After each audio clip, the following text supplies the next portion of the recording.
आज हम लोग जो है सामाजिक विज्ञान सोशल साइंस की जो क्लास 10 के एग्ज़ाम होने वाला है 25 फरवरी को, उससे रिलेटेड कुछ ऐसे क्वेश्चन आंसर करने वाले हैं जो बहुत ही इंपॉर्टेंट है और सिर्फ एमसीक्यू इस वीडियो में है। पार्ट 2 मैं रात तक आज अपलोड कर दूंगा। तो सबसे पहले ये क्वेश्चन आप लोग देख लीजिए। 19वीं सदी के दौरान कौन ऐसी ताकत बनकर उभरा जिसने यूरोप के राजनीतिक और मानसिक जगत में भारी परिवर्तन ला दिए? तो ये जो है हमारा राष्ट्रवाद। ऑप्शन नंबर बिल्कुल सी इसका करेक्ट आंसर हो जाएगा, राष्ट्रवाद।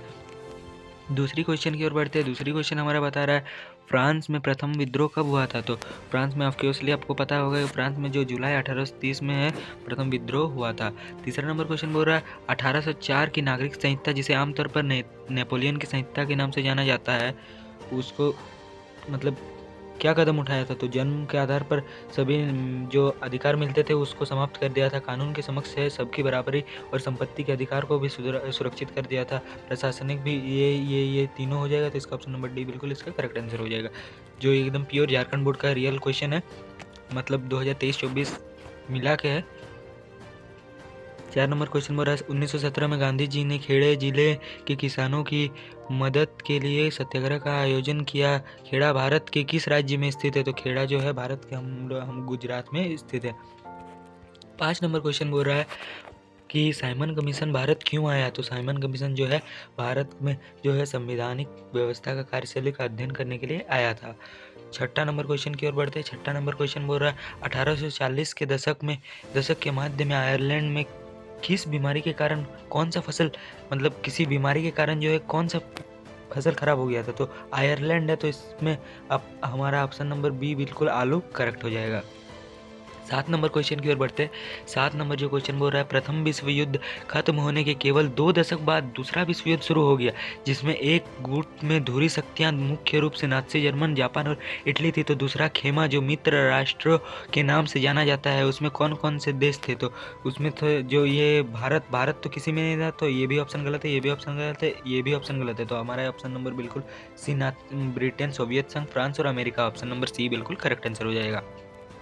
8 नंबर क्वेश्चन बोल रहा है 1929 की आर्थिक महामंदी के कारण दुनिया के ज़्यादातर हिस्सों में निम्न में से किसकी भयानक गिरावट दर्ज हुई थी? तो भयानक जो गिरावट हुई थी, उत्पादन का भी गिरावट हो गया था, रोजगार भी आए इसमें, इसीलिए इसमें डी नंबर बिल्कुल करेक्ट आंसर हो जाएगा।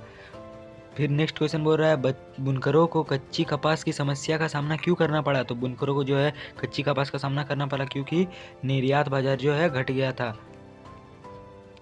फिर नेक्स्ट क्वेश्चन बोल रहा है 19वीं शताब्दी के दौरान ब्रिटेन के सर्वाधिक गतिशील उद्योग कौन से हैं? तो ब्रिटेन में जो है कपास और धातु जो थे सबसे ज़्यादा गति कर रहे थे। ऑप्शन नंबर सी बिल्कुल करेक्ट हो जाएगा। नेक्स्ट क्वेश्चन बोल रहा है मुद्रण तकनीक सबसे पहले कहाँ विकसित हुई? तो मुद्रण जो है चाइना में विकसित हुई थी सबसे पहले। 12 नंबर क्वेश्चन बोल रहा है निम्न जातीय आंदोलन के मराठी प्रणेता कौन थे जिन्होंने अपनी पुस्तक गुलामगिरी, तो गुलामगिरी हमारे यहाँ ज्योतिबा फुले ने लिखी थी। 13 नंबर क्वेश्चन बोल रहा है समापत्तिया के आधार पर संसाधनों को 2 भागों में बांटा गया, उनके नाम में समापत्तिया के आधार पर जो है नवीकरण और अनवीकरण को बांटा गया था। 14 नंबर क्वेश्चन बोल रहा है संसाधनों के अंधाधुंध शोषण से किस प्रकार का वैश्विक परिस्थिति संकट पैदा हो गया था? तो जो है ओजोन परत का भी अपक्षय हुआ था, भूमंडलीय तापन हुआ था, पर्यावरण प्रदूषण हुआ था, इसलिए ऑप्शन नंबर डी बिल्कुल इसका करेक्ट आंसर हो जाएगा। 15 नंबर क्वेश्चन बोल रहा है कि वनों और वन्य जीवन का संरक्षण करना आवश्यक है क्योंकि इससे परिस्थिति विविधता बनी रहती है, जीवन सांध्य जलवायु मृदा बनी रहती है, बेहतर जनन के लिए वनस्पति और पशुओं में जीनी विविधता को संरक्षित करती है। तो ऑप्शन नंबर इसका डी बिल्कुल करेक्ट आंसर हो जाएगा। अब हम लोग 60 नंबर क्वेश्चन की ओर बढ़ते हैं। 60 नंबर क्वेश्चन बोल रहा है वन और वन्य प्राणियों के संरक्षण के लिए किस प्रकार के वनों को सर्वाधिक मूल्यवान माना जाता है? तो जो है हमारा अवर्गीकृत वन को सबसे वन और वन के लिए नहीं, इसका जो ऑप्शन नंबर हो जाएगा हमारा आश्रित वन बिल्कुल करेक्ट आंसर हो जाएगा। 17 नंबर क्वेश्चन की ओर बढ़ता है। 17 नंबर क्वेश्चन बोल रहा है प्रचुर मात्रा में जल उपलब्ध होने के बावजूद भी किन कारणों से जल दूषित है? जो जल दूषित है वो निम्न कारणों से जल दूषित है। तो पहला क्वेश्चन बोल रहा है घरेलू और औद्योगिक अपशिष्टों के मिलने से, रसायनों और तीनों सही है, इसीलिए ऑप्शन नंबर इसका डी बिल्कुल करेक्ट आंसर हो जाएगा।